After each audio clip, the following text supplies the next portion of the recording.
أعوذ بالله من الشيطان الرجيم. بسم الله الرحمن الرحيم.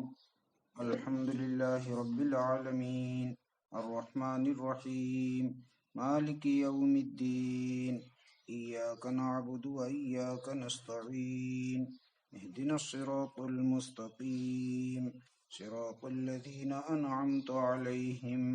غير المغضوب عليهم ولا الضالين.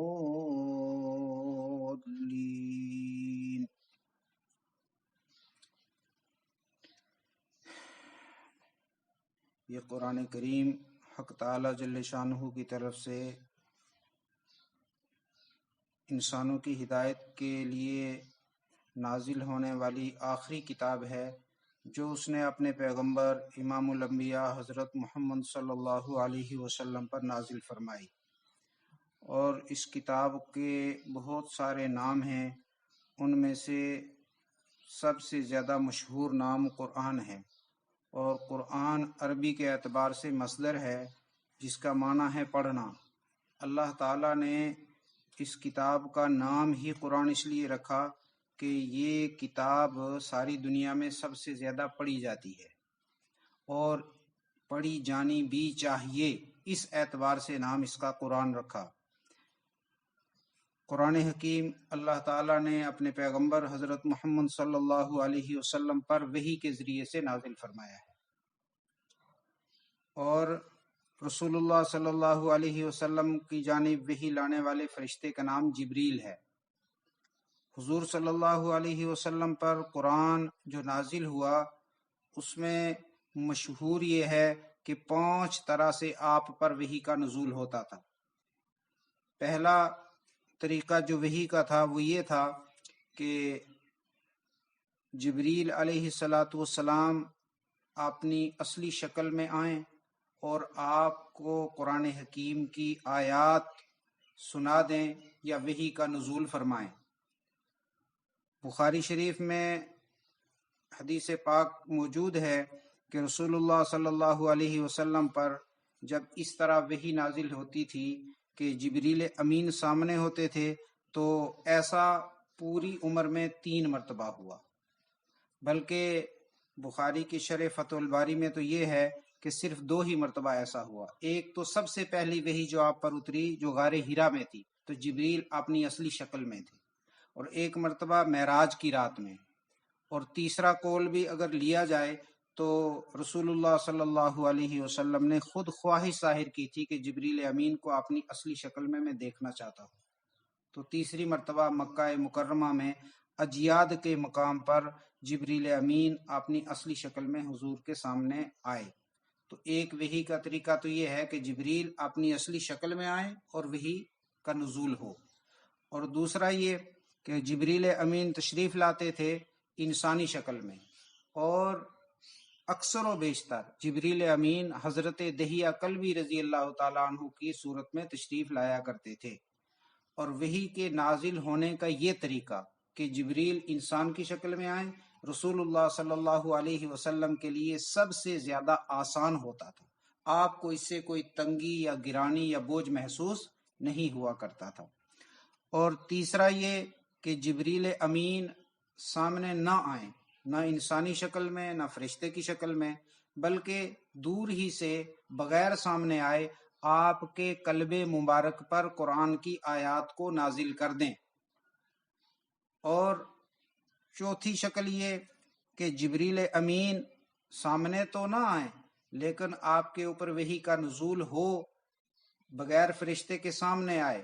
ایسا جب نبی علیہ الصلوۃ والسلام کے ساتھ ہوتا تھا تو بخاری میں روایت ہے کہ آپ صلی اللہ علیہ وسلم کو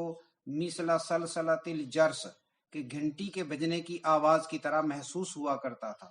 اور حضرت عمر فرماتے ہیں کہ ایسے موقع پر ہم نبی علیہ السلام کے قریب ہوتے تھے تو ہمیں شہد کے مکھیوں کے بھنبھنانے جیسی آواز محسوس ہوا کرتی تھی، اور یہ طریقہ وحی نبی علیہ الصلوۃ والسلام کے جسم مبارک پر سب سے زیادہ گراں گزرتا تھا۔ سخت سردی کے موسم میں اگر اس طرح وحی کا نزول ہوتا تو آپ کی مقدس پیشانی پر پسینہ آتا، بلکہ حضرت عائشہ فرماتی ہیں کہ سردی کے موسم میں آپ کے دانت بھی بجنے لگتے اور آپ کی مقدس پیشانی سے پسینے کے قطرے ٹپ ٹپ زمین پر گرا کرتے تھے۔ اگر آپ سواری پر سوار ہوتے، اونٹنی پر سوار ہوتے، تو وہ اونٹنی بوجھ کے مارے دب جایا کرتی تھی۔ ایک مرتبہ ایک صحابی کی ران پر آپ نے سر رکھا ہوا تھا، نزول وحی کا سلسلہ شروع ہوا تو وہ صحابی فرماتے ہیں زید بن ثابت کہ میں نے محسوس کیا شاید میری ران جو ہے وہ ٹوٹنے کے قریب ہو گئی ہے۔ تو یہ چوتھا طریقہ۔ اور پانچواں یہ کہ حق تعالی جل شانہ بغیر فرشتے کے واسطے کے خود نبی علیہ الصلوۃ والسلام سے ہم کلامی فرمائیں، اور ایسا معراج کی رات میں ہوا ہے، بیداری کے عالم میں ایک ہی مرتبہ، اور ایک مرتبہ خواب میں بھی رسول اللہ صلی اللہ علیہ وسلم پر وحی نازل ہوئی۔ ہم سب جانتے ہیں کہ اللہ تعالیٰ نے انسانوں کو دنیا میں اس لیے بھیجا ہے کہ وہ حق تعالیٰ جل شانہ کی مرضیات پر چلے، اور یہ دنیا چونکہ عارضی زندگی ہے تو ایک آگے آنے والی زندگی ہے جس کا نام آخرت ہے، اس میں یہ بندہ کامیاب ہو جائے۔ دنیا کے اندر انسان کو پیدا کر کے بتایا گیا وما خلقت الجن والانس الا لیعبدون، کہ ہم نے جنوں کو اور انسانوں کو اپنی عبادت کے لیے پیدا کیا ہے۔ اور هو الذی خلق لکم ما فی الارض جمیعا، جو کچھ زمین میں ہے، جو کچھ کائنات میں ہے، یہ سارا کا سارا انسانوں کے لیے پیدا کیا گیا۔ اب بندہ مومن اللہ کی مرضیات پر چلنا چاہے اور اللہ کی جو دی ہوئی یہ نعمتیں ہیں ان کو استعمال کرنا چاہے، تو اس کے لیے بنیادی طور پر اس کو علم کی ضرورت ہے۔ اور علم کے اللہ تعالیٰ نے 3 مشہور اور بنیادی ذرائع بنائے ہیں۔ ایک ذریعہ تو وہ ہے کہ جس کو ہم کہتے ہیں حواس خمسہ، یعنی 5 علم کے ذریعے ہیں جو ہر بندے کو اللہ نے عطا فرمائے ہیں۔ ان میں زبان ہے، ناک ہے، کان ہیں، آنکھیں ہیں، اور چھونے کے لیے ہاتھ۔ بہت ساری چیزوں کا علم بندہ اگر حاصل کرنا چاہے تو اس کو صرف ہاتھ سے چھونا پڑے گا اور اس چیز کا علم ہو جائے گا۔ مثلا کوئی چیز سخت ہے یا نرم ہے تو عقل اس کا فیصلہ نہیں کر سکتی، ناک اس کو محسوس نہیں کر سکتی، زبان اس کو محسوس نہیں کر سکتی، بلکہ بندہ چھوئے گا تو اس کو پتا چلے گا کہ یہ چیز کیسی ہے، یا گرم ہے یا ٹھنڈی ہے، چھونے سے اس کو علم ہو جائے گا۔ اور اگر یہ بندہ کسی چیز کا رنگ دیکھنا چاہے تو اس کے لیے آنکھ کی ضرورت ہے، تو اس نے علم حاصل کیا کسی چیز کے رنگ کا۔ کسی چیز کا ذائقہ یہ دیکھنا چاہتا ہے، کھٹا ہے، میٹھا ہے، کڑوا ہے، تو اس کے لیے اللہ نے زبان، اور اس کی بدبو یا خوشبو کو سونگنا محسوس کرنا چاہے تو یہ سونگ کر محسوس کر سکتا ہے، اور سننا چاہے کسی بات کو تو نہ آنکھ سن سکتی ہے، نہ ناک سن سکتا ہے، نہ اس کے ہاتھ سن سکتے ہیں، نہ زبان سن سکتی ہے، بلکہ اس کے لیے اللہ نے کان بنائے۔ تو یہ 5 علم کے ذریعے ہیں، اور ان کے ساتھ ساتھ اللہ تعالیٰ نے انسان کو عقل عطا فرمائی۔ یہ عقل بھی علم کا ایک ذریعہ ہے، لیکن جہاں پر جا کر یہ 5 حواس خمسہ جو علم کے ذریعے تھے یہ فیل ہو جاتے ہیں، اور عقل بھی کچھ چیزوں کا جب سوال جواب تلاش کرتی ہے تو نہیں کر سکتی، تو وہاں سے وحی کا سلسلہ شروع ہوتا ہے۔ اور اللہ کی ناراضگی اور اللہ کی رضا جاننے کے لیے نہ تو عقل اس کا فیصلہ کر سکتی ہے اور نہ حواس خمسہ اس کا فیصلہ کر سکتے ہیں، بلکہ اس کے لیے وحی الہی کی ضرورت ہے۔ تو گویا وحی انسان کی ضرورت ہے، سب سے بڑا ذریعہ علم بھی ہے۔ وحی ان سوالوں کا جواب دے گی جہاں پر انسان کے علم کے سارے ذرائع کیا ہو جائیں گے، جواب دے جائیں گے، ختم ہو جائیں گے۔ تو اس سے پتہ چلا کہ وحی ہماری ضرورت ہے، اور اللہ تعالیٰ نے اس ضرورت کی تکمیل کے لیے آدم علیہ الصلوۃ والسلام سے وحی کا سلسلہ شروع فرمایا، اور امام الانبیاء